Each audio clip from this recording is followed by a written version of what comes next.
Meanwhile, we're all stuck here in long haul limbo for days upon days upon days upon days.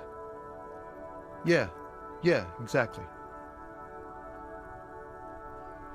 It's official. He too agrees. This is the antechamber of the afterlife.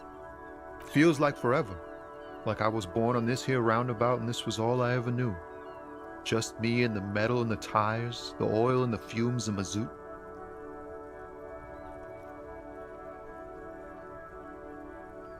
Yeah, imagine. It's been a whole week already. Behind the laugh, however, a touch of sorrow.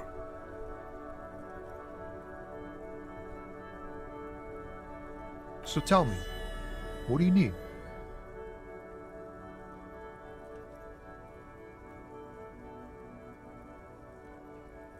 Huh? Oh. No, I ain't got any money. They don't want to pay for unfinished work. The bosses, man.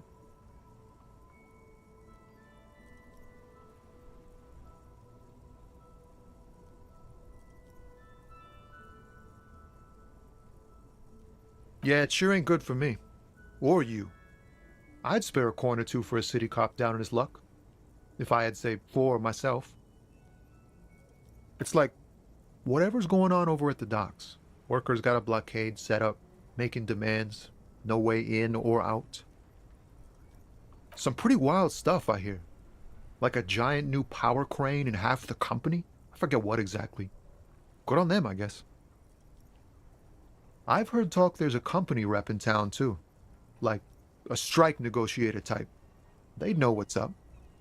Precise demands and so on. Ah, yes, from the Wild Pines. We'll meet her soon enough, I'm sure. They want to keep that money flowing in, my man. Ka-ching.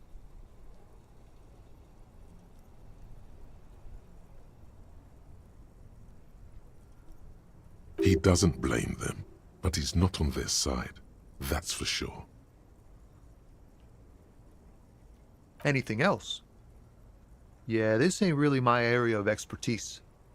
I just do my job and get paid. I have things to do and places to be. All of us do. Us lorry drivers. Camionneurs. You still hang around here waiting for this mess to end. Most have scurried off somewhere to get drunk or high. Or laid. Not that I blame them, really. Not my thing. Chasing transient pleasures is a drag these days. I prefer the examined life now. Thinking, reflecting, observing. He tries his best to look nonchalant, but there's a rigidity in him, as if trying to conceal something warm and deep beneath a cool exterior.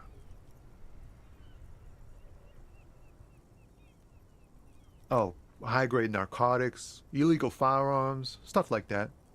Time to arrest him. Relax. He's merely joking. Can't even get a few jokes past you, my man. I've got another haul of found cargo. Mostly sporting goods, tracksuits, and that kind of thing. They usually get shipped to Grad in the Occident, though we've been making headway in the Il Moran market lately. Not unless they've illegalized sports equipment while I was on the road. This rockin' beauty. Sure is, like a rash you can't get rid of. You interested in heavy-duty cargo machinery? A motor lorry, also called a camion, on Caillou and neighboring islands. This one looks roughed up enough to be some sort of found rust bucket. Maybe the A6. Good eye, my man.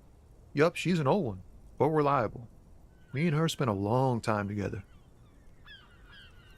There it is again.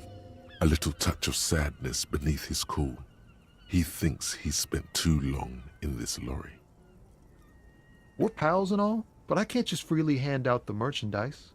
The bosses won't be happy. The man taps his fingers rhythmically against his arm.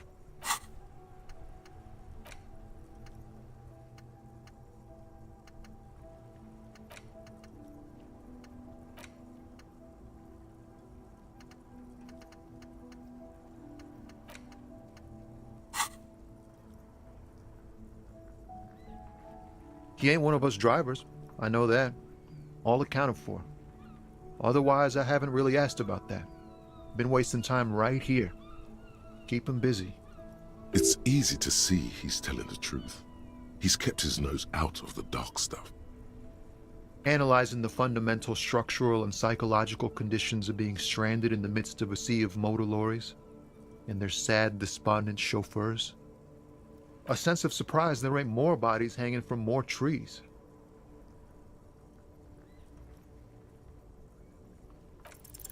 Ease into it. Don't go too far. This seems like a personal matter.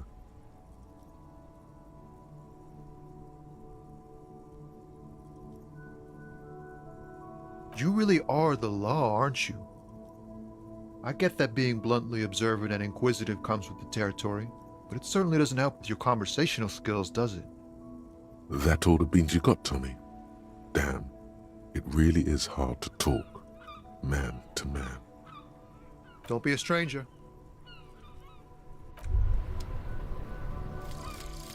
Hobo-Cop.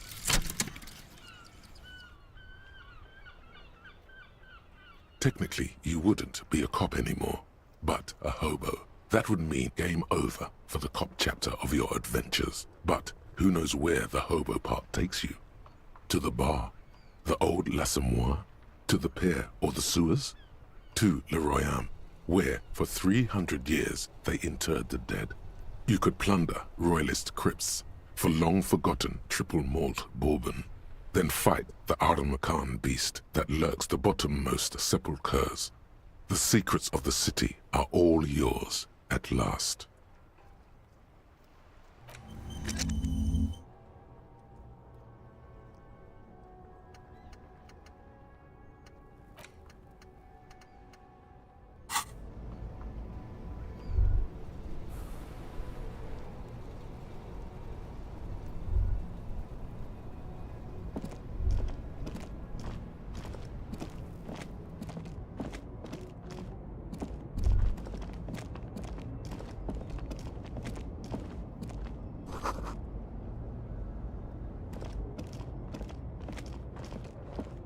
An old monument stands in the middle of the traffic island, pointing toward the sea.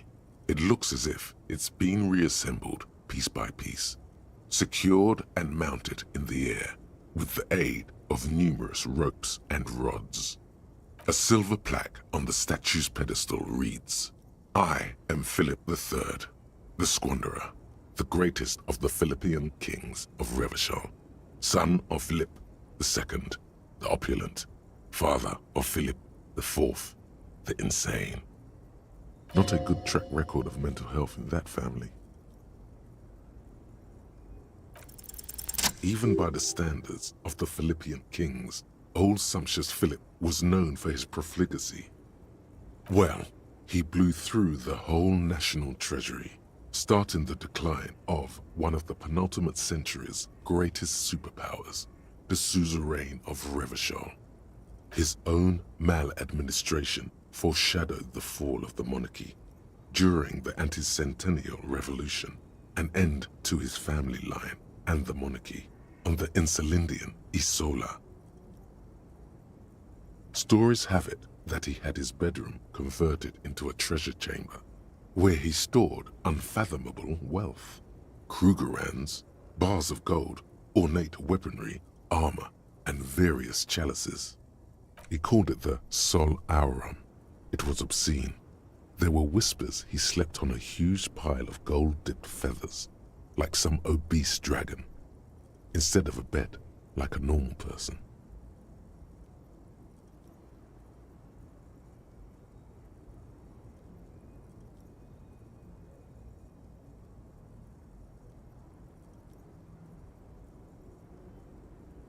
The man certainly knew how to live.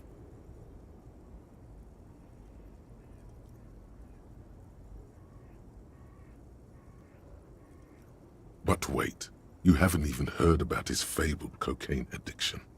You see, old Philippe wasn't just good at squandering the national treasury on gold and ceremonial weaponry, he was also a prodigious snorter of nose candy.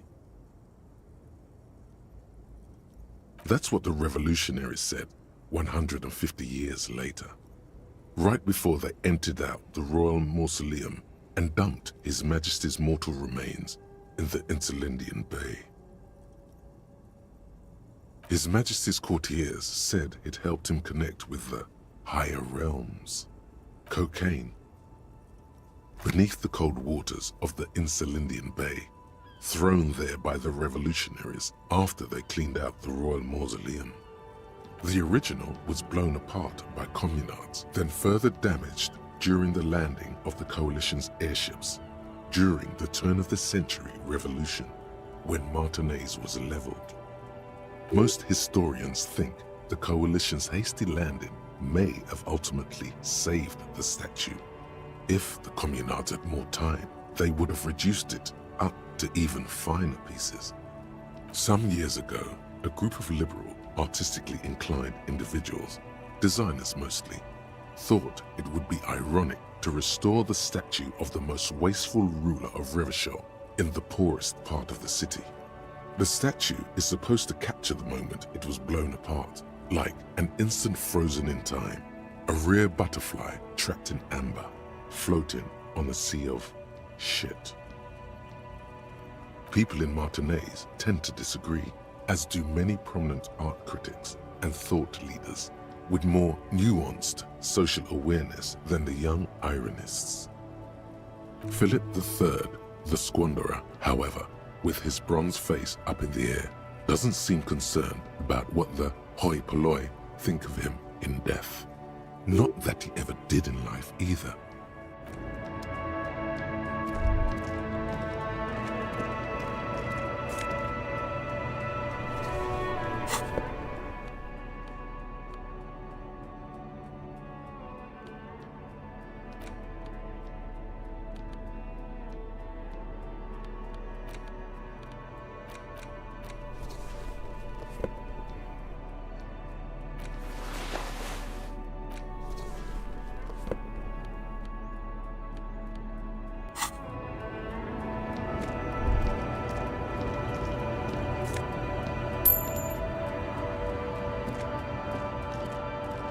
The small, wrinkled woman does not greet you. She nods along to something on her radio. A photograph is clutched in her hands, and there is a warm smile on her face. The photo, an ambrotype from the turn of the century, as golden as her smile. It's the warmth of a winter night's fire. Maybe she could give you comfort and shelter, some cigarettes and food money. Maybe she's your... Nothing. Her smile just keeps widening. Her hair is gray like lead. No response. Wherever this woman is, your words fail to reach her. Wait. She's just a distracted old woman. Better to leave her alone. Why? I just told you why.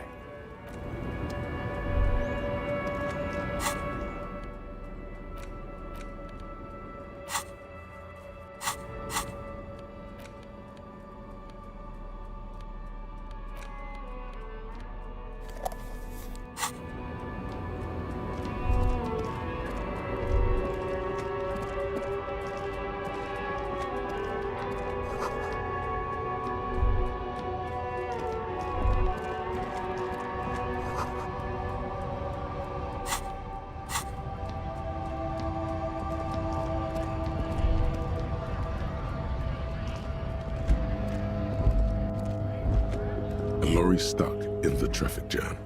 This big, heavy Grad-made machine is well kept for such an old machine. The windows are clear. They've been recently washed. You can see a lorryman's cabin with personal belongings, stickers, insignia. The driver has adorned his space with a substantial collection of peculiar paraphernalia. Proclamations about honor, strength, and purity are glued to various panels. The back end of the cabin has a small perch to sleep, large ashtrays. There are several suns and wheels sewn into the curtains. Racist nationalist paraphernalia. Not unusual in this part of town. This is our guy. Likely, yes. This guy's proud of who he is. Drapes it all over his machine.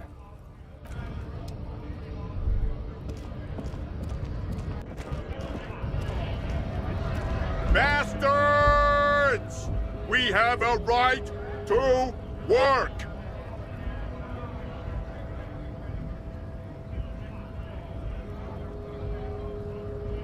Hold up and stay frosty, everyone. Cops are here. You here to fuck with us? Beat the honest worker down. We're here to fight for a cause. Stripes usually have problems with people who have causes. Good. We're fighting for a cause here. Right to work! Right to work! Besides, we're not that different. It helps if people see us talking, cops and strikebreakers together. Shows authorities are on our side. Builds confidence. Rights of people, rights of workers, to have gainful employment, to make a salary, and feed their families. His manner of speaking is wooden, the tone of voice bland and uninspired, almost as if compiling replies from a set of learned phrases. Might be time. Don't let the fat bastards tread on you. Cops tend to side with the higher-ups, but you're essentially still workers. I don't trust cops, but I can see you understand the right to work! Right to work! Maybe you should ask them the questions, like why we're not allowed to make a living here. Shame on you! We have families to feed, you piece of shit. So do we, Scott.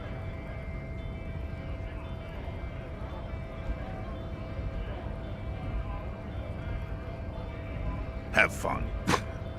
Union shits are on full strike. Don't think they're going to let you through the gates. I'm trying to meet their fat boss. I know nothing about a murder. The mention of a killing sends a barely noticeable shiver of tenseness through me. Interesting. What are you talking about? I'm not tense. Yes, he's tense. Right to work! It's shameful. Cops doing nothing. You should bring backup. Open up the gates for us. Blockading gainful employment for workers is a crime. We are not picking a side in this just yet, sir. Pity. Let us work! When a bunch of ungrateful, lazy cockroaches can't get their act together, decide to block honest work for other people. Beats me.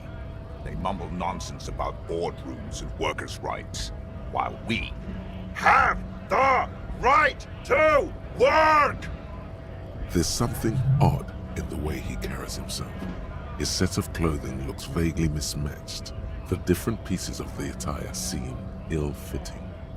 His shirt is far too small and an unpleasantly tight fit, while the overalls, held up by a belt, seem to fit a man with much more corpulence.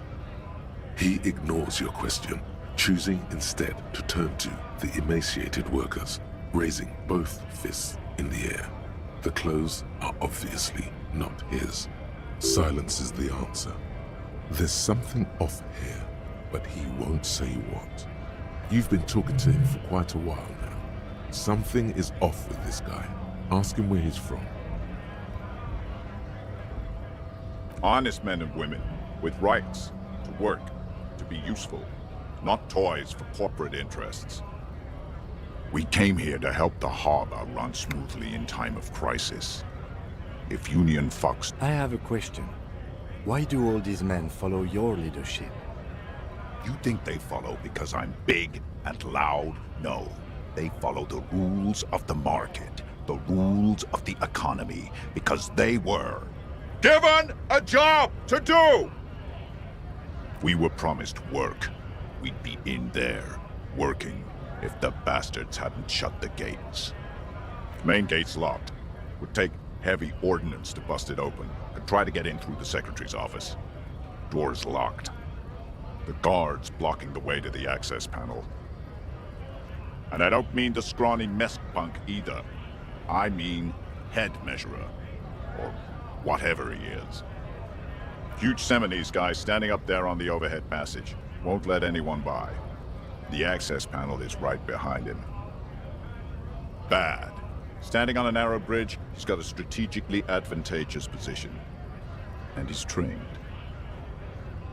I don't know how the Union has a trained killer up there. But that one's no joke, and my men are tired and hungry. They're workers, not fighters. Like civilized folk, you mean? These native fucks don't understand civilized. It would be better for the neighborhood if you went home, at least for now, if you can't get in anyway. No! They will give up eventually. Or get drunk. Leave the button unguarded. Then, we charge. What's it to you?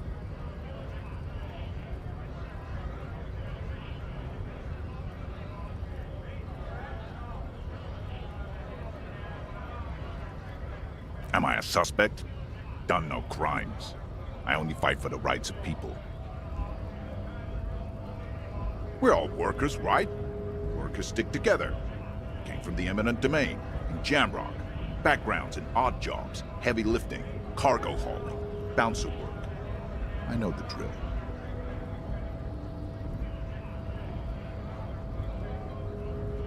Worked at Territorial. Ring a bell?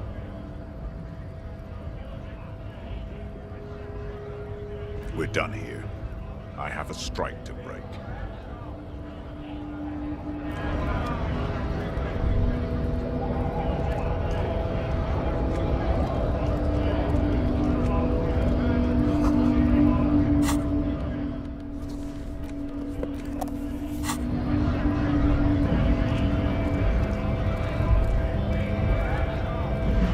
Scab?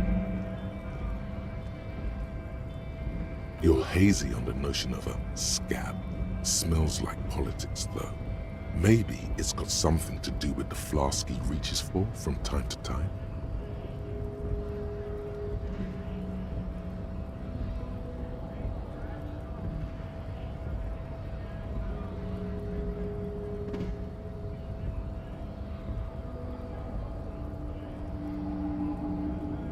I was just messing with you. No one's ever seen a cop scab. Imagine, you cops going on a strike, but then another cop comes in and says, "Let us cop for less money." Psst. Show him your stolen card. Now has arrived the perfect moment. Speaking of, what brings the RCM here? To the Wild North? Come to see the strife?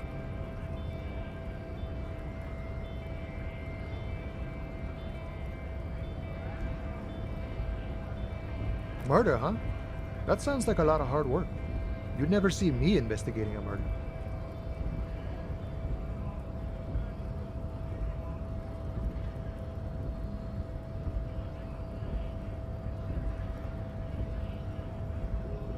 Probably not. I wouldn't even know where to start with that. Much better here at the harbor, for an honest union man like me. The man looks at the colorful piece of plastic, then at you, then back at the card, then at you again. But that's not you, officer. From back when you were not a cop, but a heavy-set, dark-skinned dock worker named Santiago Jean? Highly unlikely. I've known John for several years now. Also, you told me you're a cop, remember? How did you get his shift card? Now you're in a mess. The time hath not arrived. Sorry.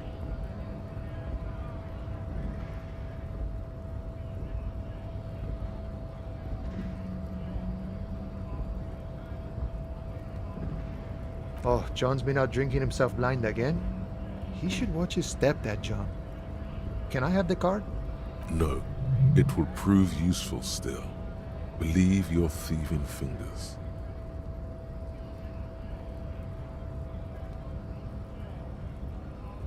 Oh, is my friend in some sort of trouble? Who knew? Sure thing, my friend. I can help you out. The coin lands into your hand as if it has always belonged there. The swallow returns. Always glad to help out the RCM. Shame I can't do more. Things are meager at the moment due to... You know, the winter's fat is slowly running out and all. Still better than scabbing, though.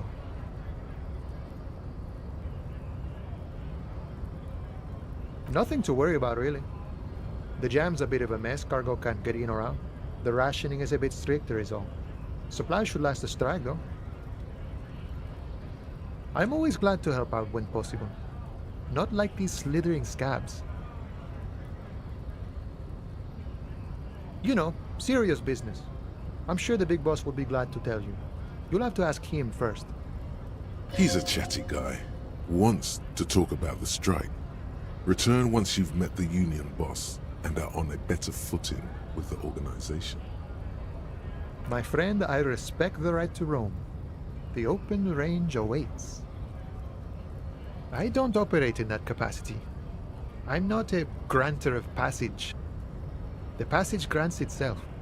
If it's so simple, why did the scab leader warn you of the guards blocking the way? Aye. Walk right past Measurehead and go in. Yeah, the 2.5 meter tall Semini Supremus is there. Walk right past him, then press the button to unlock the door, then go past him again, and you enter the arbor through the office. Está. Don't worry, I'm sure it's not completely impossible. For example, you could best Measurehead in a physical confrontation, or you could convert to a Semini Supremacist worldview. Or, maybe it actually is completely impossible. Not yet, no. He's incredibly strong. Jean-Luc himself would say the philosophy has proven overly heroic for the scabs to convert to. Not enough intuition. Sure.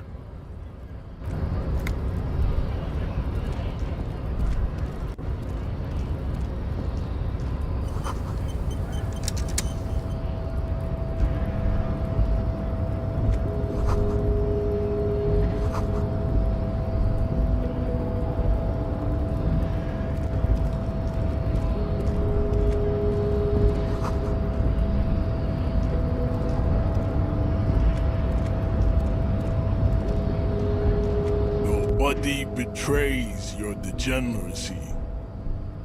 Yeah, Measurehead. His body totally betrays his degeneracy. Don't say anything. Size him up first. Are you admiring my morphophysiology? It must be frightening to stand in the shadow of this racial pinnacle. Be calm, Sandwich. You are not in danger, because you are not a threat to me. What is this androgynous display of sexual maturity? Merely standing up makes you sweat profusely. Your breathing is erratic. Your own heartbeat in your ears grows frantic. Stop it! You are embarrassing yourself in front of this woman and your pedomorphic friend. This display of weakness may appeal to older women with a stronger maternal instinct, but it is a liability here on Battlefield Martinez. Jean-Luc, his body is betraying his degeneracy pretty hard. Maybe you can ask him to leave.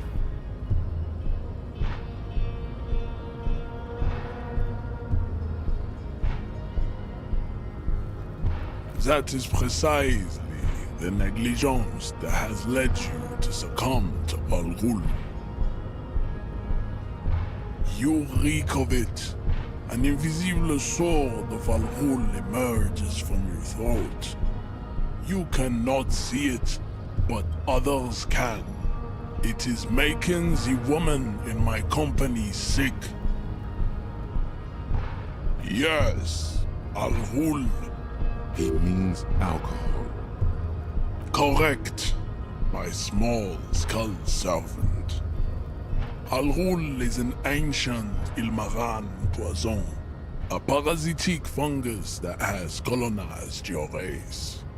It is a trick the desert pygmies played on you for humiliating them and stripping them of their land. Intentionally fermented drinks have existed for 10,000 years.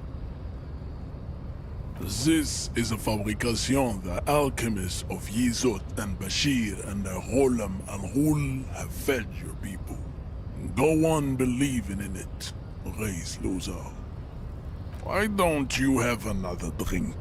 Your features are not yet congenitally deformed enough. Oh yeah, Measurehead. This is going well for Measurehead. It's not good. It's like a rat crawled into your stomach, got drunk and drowned. Your mouth moves, but the one who speaks is Al-Ghul. You are but a vessel for the Ghul now. Very little of yourself remains. Occidental Haplogroup B4 is done giving orders around here. The influence of the ham sandwich race is waning. Show him the ham still got it. Does this remind you of someone? The guy down there?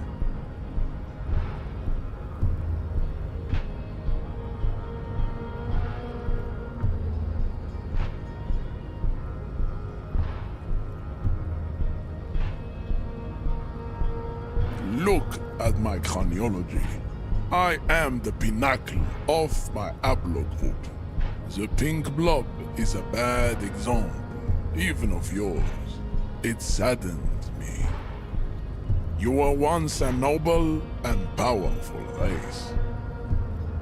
You gave the world eugenics, electricity, and powerful weapons of war like missiles and aerostatic aircraft. You made great gains in metallurgy, race theory, and statecraft. You dominated lesser cultures, like the deformed Hemians and the inexplicably potato-obsessed Quakers. But now your ascent to the genetic summit has halted. You are obsessed with sadness and with frivolous pop culture. You will be superseded. Isn't that right, babe? It is, baby, yeah. You know it. There is a button right behind him, just out of reach. It must be the one that opens the door to the harbor.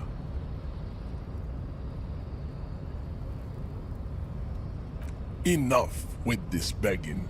You should leave the stage of history with dignity by inviting the other races to a great world war. Bring your troops to the Simonine Islands and to Boogie Street and we will pulverize you. When you are gone, we will build a museum for you. The walls will be lined with bottles of Al-Ghul, your beloved beverage. Inside, we will store the odes to homosexuality you call art, and your microcephalic skulls. There may be a peaceful solution to this. You could internalize Measurehead's race theory. He would take you as one of his own. Well, not as such. What you do with the mastery of advanced race theory is up to you. You could reject the findings, sure, or accept them and become an advanced racist.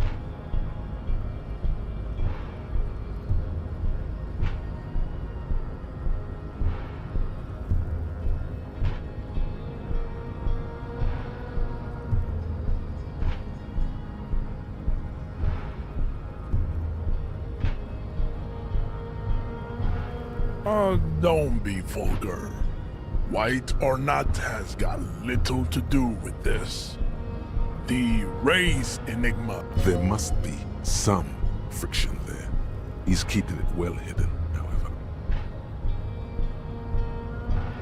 Mr. Clare is a man of vision and means. He has the will to confront polycultural capital, something your race, naivistic communists, never did. Also, to serve is noble. It takes discipline. Your petulant individualism has only contributed to your race failure. It is lax and moronic. Jam. Individualism. You have gotten these ideas from degenerate youth culture, have you not? You have picked them up from rock and roll songs?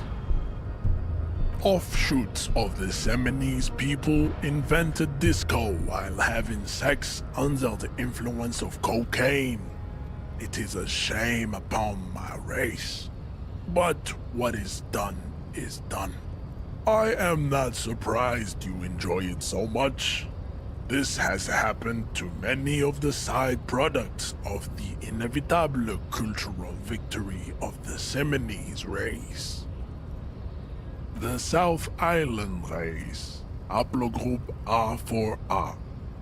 We are the rightful masters of We Are the Future. That is all you need to know. I am a descendant. The narrow streets of Ulimbuir are with me in my genetic dreams. I see young Seminoles. No.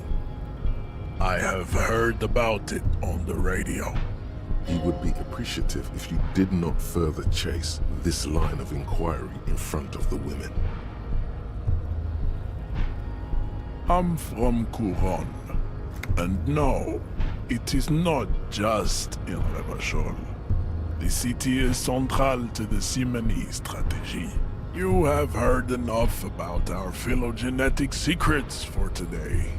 You have extinction to come to terms with, and never getting into... The man looks at you, silent and unmoving. You are not Santiago. Santiago is not you. Even the phrenically impaired can see this. I think this racist is better than the last, but the next racist will be the really good one. That will be the...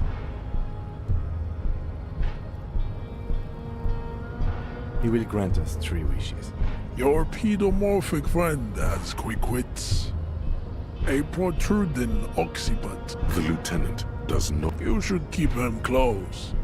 The congenital defect of farsightedness does not render him a complete invalid.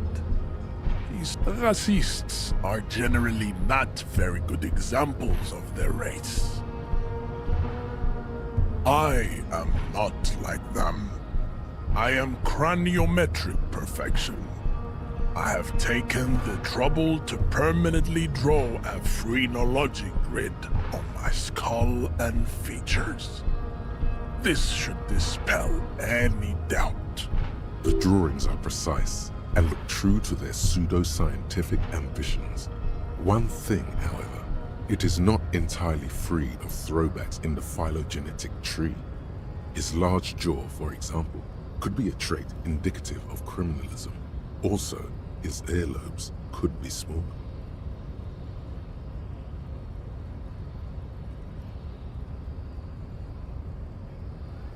That atavistic stigmata makes pussy say yes, plenty. Babe, thanks. But I got this. You have him off guard now. He's preoccupied with this situation with his woman.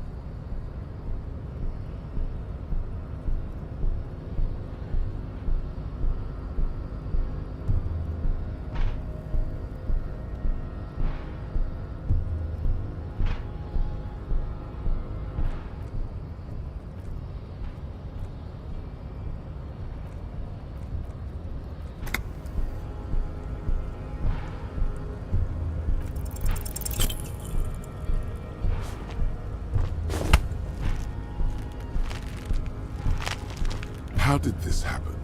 Your little fist is in his giant hand, and he's squeezing it. it hurts. You must be out of your mind, degenerate drunk.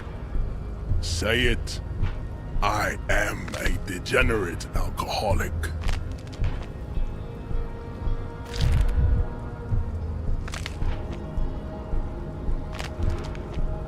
Your fist cracks in his hand like a ripe apple.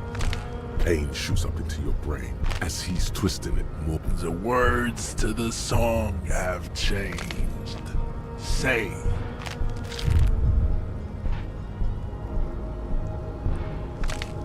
Your hand twists in his grip and the pain blinds you. Still you press the words out of your swollen mouth. Good. Now leave before you humiliate your homoerotic organization any further.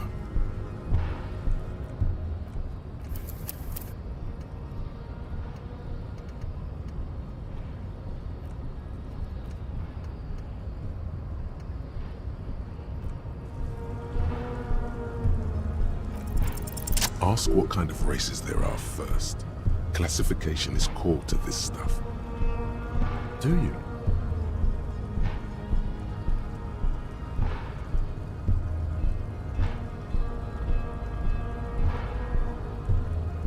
There must be another way to accomplish police work without. There is no...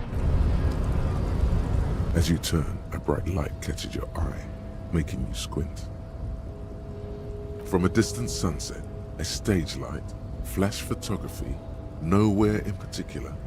It's just what superstar law officers do. They squint at lights, and they solve shit.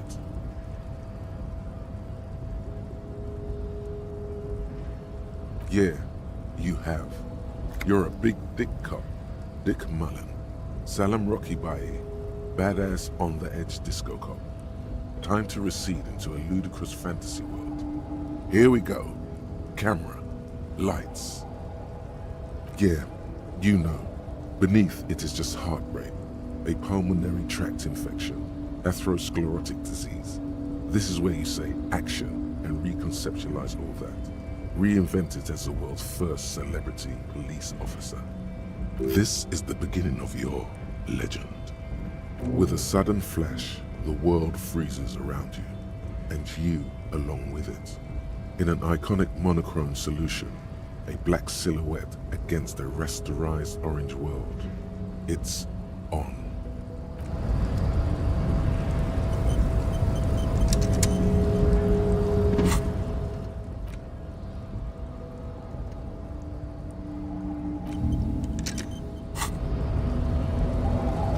I'd appreciate it if you didn't force us into situations where I may have to shoot random civilians, because that won't get us anywhere. I'm not even sure the one bullet my chamber holds would even prick that Hulk.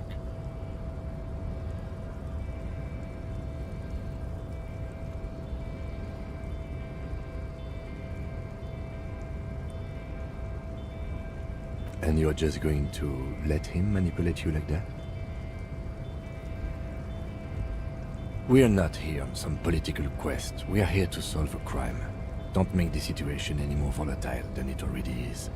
We are not here on some political quest. We are here to solve a crime. Don't make the situation any more volatile than it... Let's think of something else. No. You should do it again. It's the last thing he'll be expecting.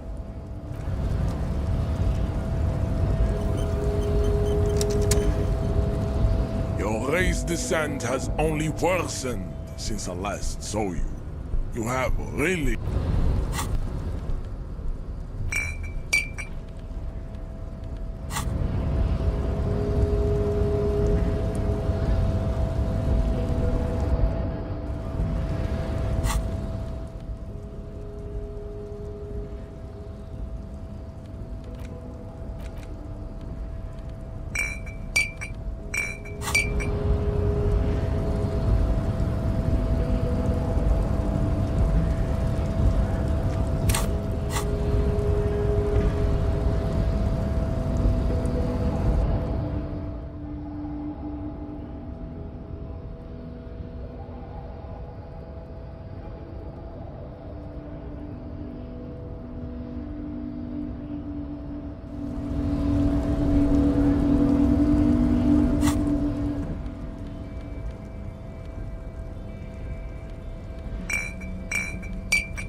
Today's descent has only worsened since I last saw you. You have really let yourself go. It has happened again. Another fit of criminal rage.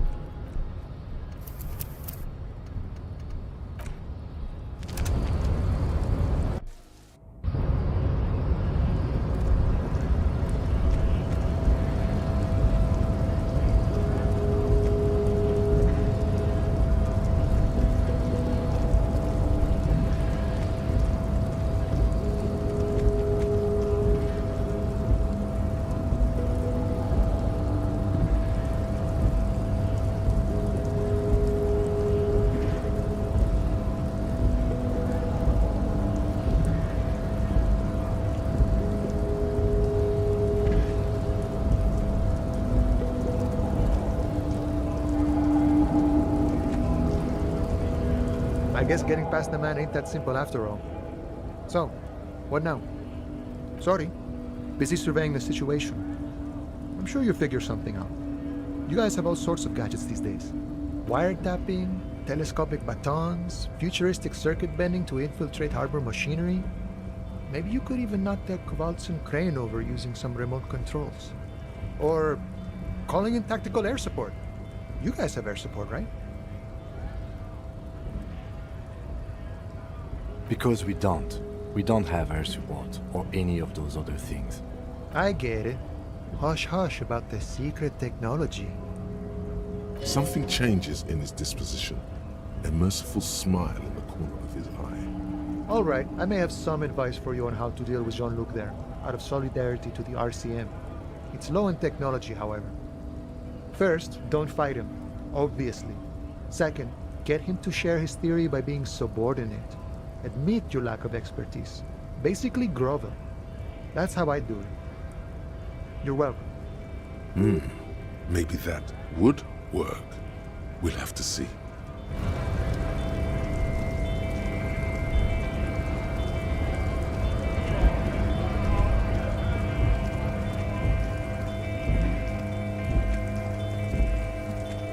Looking for something, Hunt? Come to tell me to fuck off again? Oh, not much anymore. I'm here to pick up some cargo, but the dock workers are on strike, so it's a sit and wait on your ass situation. Apples? Apples is exactly the kind of thing you'd say if you had something to hide. Yeah, apples? I take it you had other questions? Been admiring the stompers, Hunt? Sure, I can demonstrate them. On the bottom of the man's boots, you see an intricate tangle of treads with no immediately discernible pattern. It's Revachol. Custom made.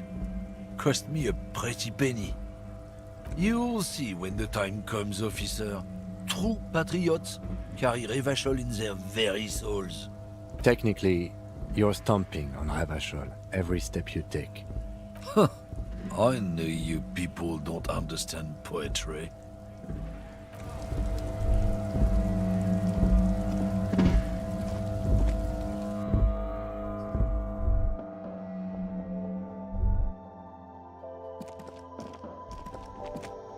You see several packaged raincoats fill a low shelf beneath a display of croissants and juice bottles. The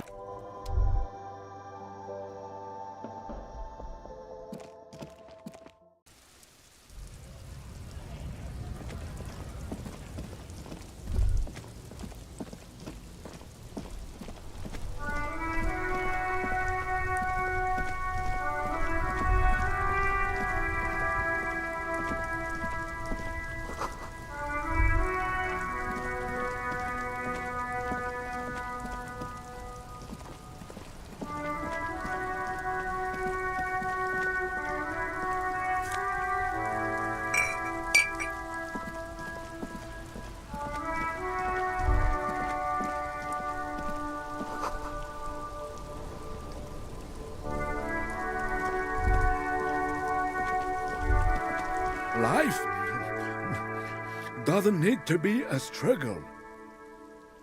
I'll be with you in a moment, officer. let me just finish my sandwich. Talk to Angry Hard René first.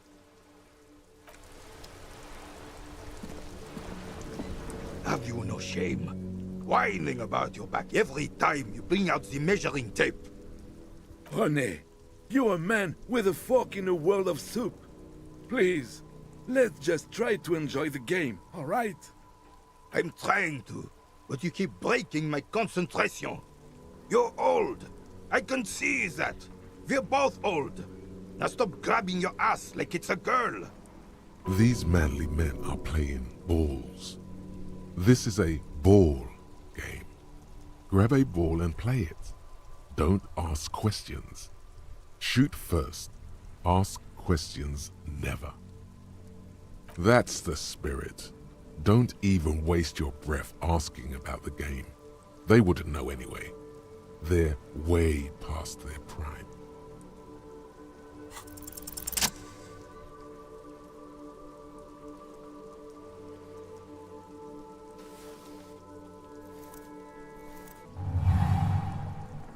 You are immediately surprised by the ball's lack of weight. No matter, you'll make it work. The cold metal ball is surprisingly smooth against your neck. It has a pattern on it, probably a sponsored ball. Yours would only be covered with bumps of learning and scars of victory.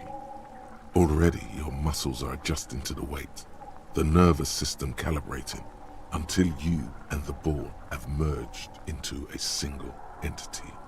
The man ball is ready. A chilly breeze ruffles your hair as you stand there, feet firmly planted. All sounds, smells, even the wind, everything fades until the only thing left is the union of man and ball. An embodiment of pure motion, a fine-tuned locomotor running at maximum efficiency. Some would still say you're a cop, but I guess we're beyond that now.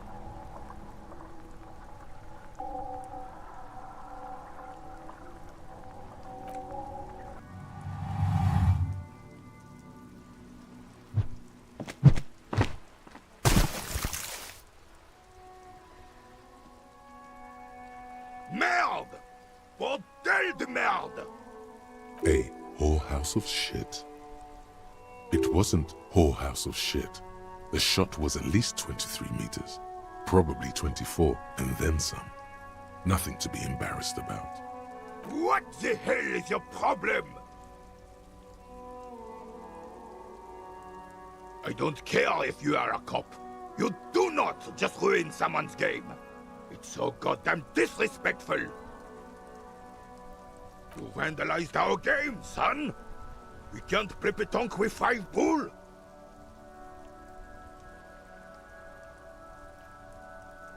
Well, it damn well isn't. It's pétanque. You ruined a pétanque game. We want our bull back. Take it easy, René.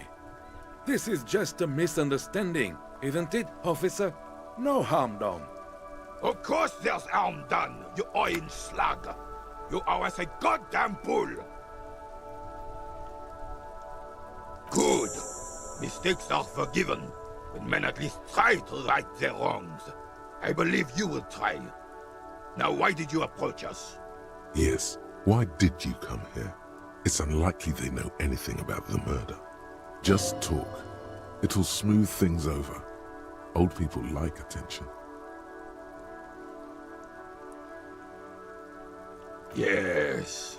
The terrain here provides an interesting variety to a familiar game. I do. Fire from heavy artillery. Why what? Because that's what happens when communards hijack your country, execute your supreme leadership, and turn your capital into a slaughterhouse. You use heavy ordnance to clean up your home. Commies, communists, socialists, anarchists, call them what you like. They just chose a name to feel special. Senseless sentimentality. Sadly, no. It was the foreigners who brought them to their knees. We fought valiantly. Too valiantly. So valiantly we got licked. Should have fought dirty, like they did with their suicide sex cult propaganda and mad anarchist women strapped to shrapnel bombs. We didn't though, and we lacked caliber. God bless him, but the suzerain's cannons simply weren't big enough. It was probably a bit more complicated than that.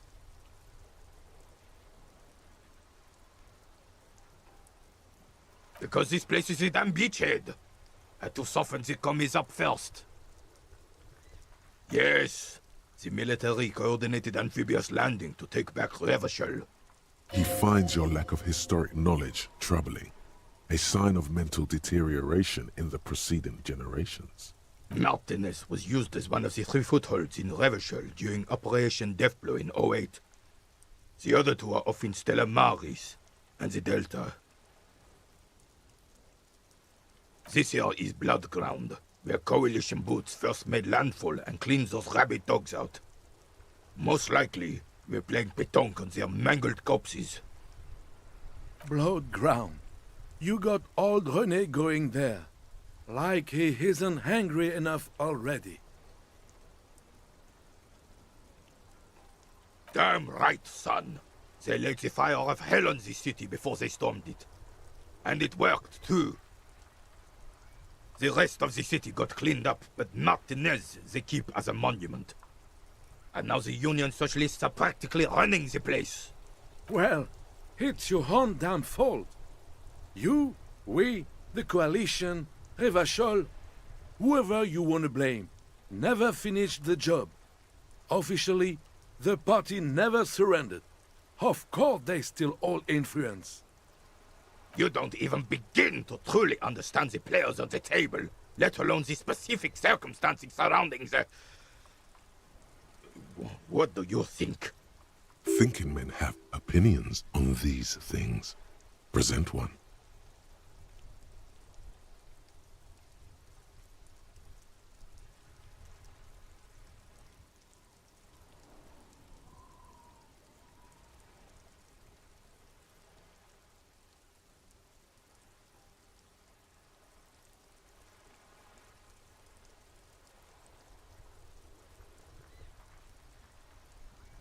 No, they don't.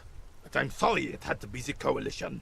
After 8 years of fighting rabid commies, boiling cats for food and drinking piss in the mountains, I would have preferred if the Right Honorable King Guillaume returned through Revachol, or even if that damn clan Frissel had risen from the grave and led us.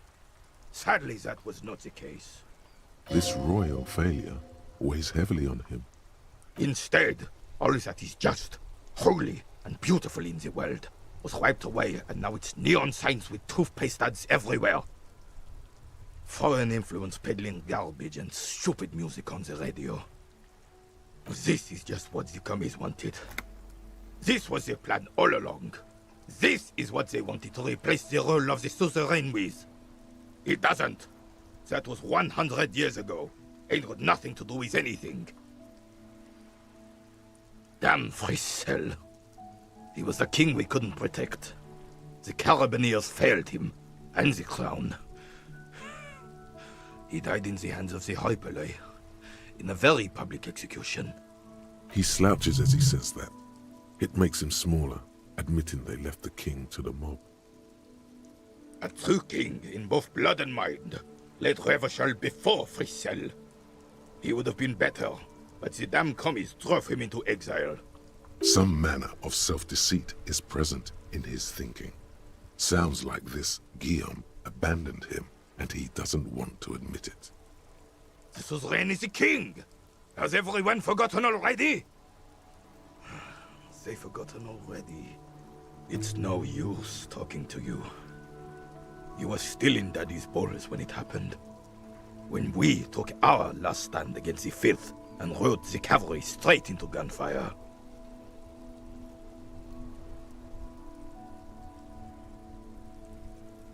Ah, yes! King Philip III, on his steed. A reminder of what Revachol once was. Oh, absolutely. At the mercy of a cocaine-snorting tyrant who emptied the treasury so he could sleep on a bed of gold. A superpower, feared and respected. A testament to what this country can be under the leadership of a true king. Someone who knows how to rule. Oh, old Philip was a big fan of the purple nose candy the nobility loved so much. A cocaine connoisseur of sorts. His egocentricity is borderline legendary. You can't even take responsibility for yourself. How could you fathom the responsibility weighing on the shoulders of a ruler? That's why the Philippian kings use cocaine, for clarity of vision, to aid in their work. Regnum cocainum, Revishal's finest years. Of course. Clarity of vision. Awareness. Philip III was even brought into this world with the help of cocaine.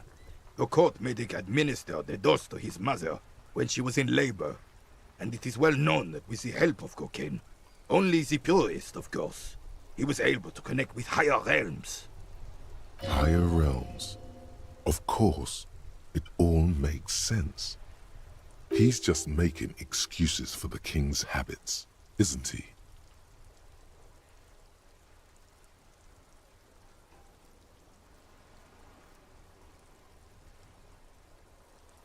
It's really not.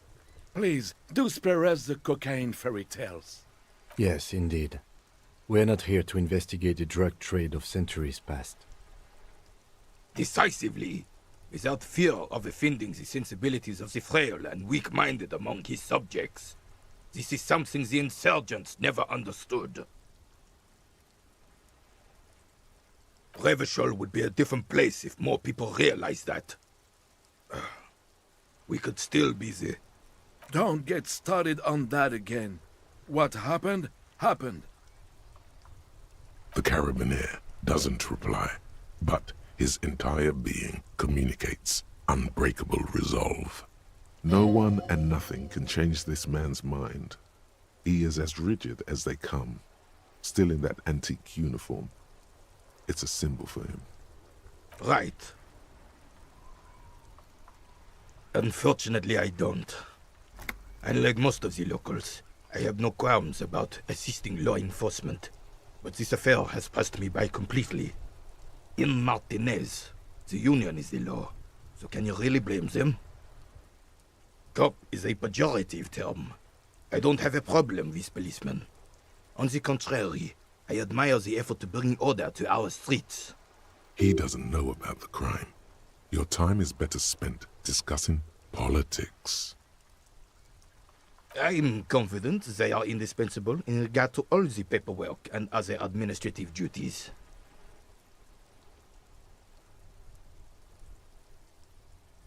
But you must agree that nature, in her infinite wisdom, has made men more fit to perform certain, more challenging tasks, don't you, officer?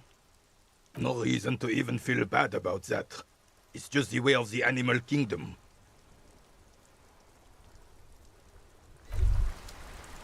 Wow, you work hard. Oh, yes, you hustle. You're a provider. It's tough out there, but you keep it real and provide. Oh, yeah, like a horse, a workhorse, for hard work. Look at yourself. You're a human pedometer. You must have walked 200,000 steps down cracked asphalt, mosaic, sand, and linoleum after you. That is the sign of a hustler who never gives up. The world is harsh and people are evil. You didn't make it that way, and you won't let it break you. You ride. That's just what it's like, life and death. But you got gills on your side, baby. Got those black papers with the faces of the innocents on them. You bring in the Franco-Negros and the Solas. It ain't easy, but you do it. Day in and day out. You didn't make the rules, but you won't lose. You're a cop, and a sprinter, and a money printer.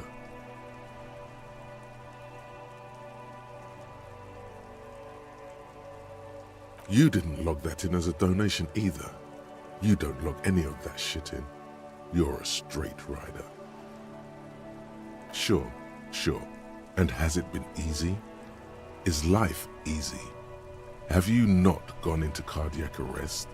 Are you not about to have an anxiety attack or shoot yourself in the mouth? But you still hustle 24/7, ride or die. Now, ask yourself, are you rich? That's right.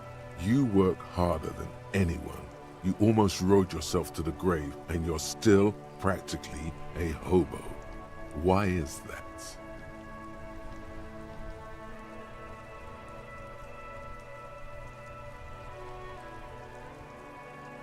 Because of the taxes. G-Man's got his jam-covered sticky fingers in your pocket, stealing from you every time you buy, sell, walk, talk, fart, so much as sneeze. Aren't taxes almost non-existent in the Gotham estate that is Revachol? You and I both, but they got those indirect modes of taxation. Sales tax, excise duty, extraction tax. This tax that doesn't even have a name. Plus, there's the stuff people in other countries pay for that makes them ask for more money from you here. The Gotham estate's a myth. In total, the coalition government is taking 98% of all your money. What are you not sure about? They're milking your nipples till they bleed. Can't you see? Aren't you sick and tired of having bloody nipples? It's all about the tax issue, hustler. No other problem in the world is as pressing as top marginal tax rates. And don't you fucking forget it.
This coin-operated viewer is facing southwest. Its coin slot is full of fossilized bubblegum. The metal feels cold and wet under your palm. It looks unhygienic. Probably some kids. A simple but clever solution to ruining a coin-operated viewer. It took ingenuity. A thick layer of graffito covers the lenses. You spell out the word Onak written on the other side, with N and C scribbled backwards. That's Kuno on the lens. Under the graffito, a sea of blues and greys appear. Behind the water lies a coast studded with concrete and reeds.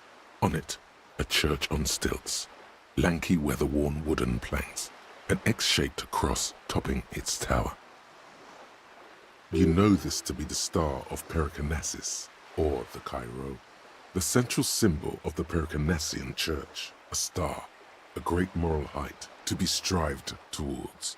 The church looks old and weather-worn. There are no lights in the windows. Around the large wooden building you see chunks of sea ice gathered on the beach, and a small tent set up on the ice.